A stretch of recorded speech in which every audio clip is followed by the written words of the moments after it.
বিশ্ব সঙ্গীতের ইতিহাসে একটা বিপ্লব এনেছে কোরিয়ান পপ ব্যান্ড বঙ্গটান বয়েজ বা বিটিএস। 7 সদস্যের এই ব্যান্ড নো মোর ড্রিম গানের মাধ্যমে পা রাখে সঙ্গীত ভুবনে।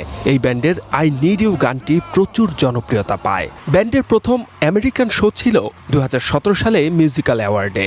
এরপর তারা জায়গা করে নেয় ফোর্বস ম্যাগাজিনের এশিয়ার প্রভাবশালী অনূর্ধ্ব 30-এর তালিকায়। নির্মাণে নাম্বার 1 শাহ সিমেন্ট। গানের ভুবনে দীর্ঘ 13 বছর পূর্ণ করল বিশ্ব কাঁপানো বিটিএস। রবিবার এই বিশেষ দিনটি উদযাপন করতে সাউথ কোরিয়ার বুসান এশিয়াড স্টেডিয়ামে জড়ো হয়েছিলেন তারা। দীর্ঘ 3 বছর 8 মাস পর নিজেদের শহর বুসানে ফিরল এই গানের দল। চলমান বিশ্ব ট্যুর অরিনাংয়ের অংশ হিসেবে আয়োজিত এই 2 দিনের কনসার্টে হাজির হয়েছিলেন প্রায় 1,10,000 ভক্ত।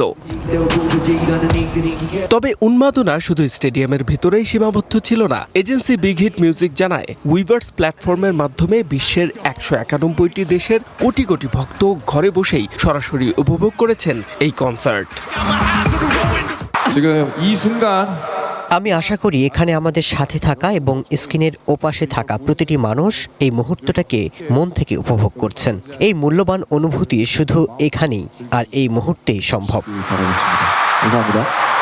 বুসানের এই জমকালো আয়োজন শেষ করে বিটিএস এবার পাড়ি জমাচ্ছে ইউরোপে। আগামী 26 ও 27 জুন স্পেনের মাদ্রিদে কনসার্টের মধ্য দিয়ে শুরু হবে তাদের ইউরোপ সফর। H M Ataullah, one international desk.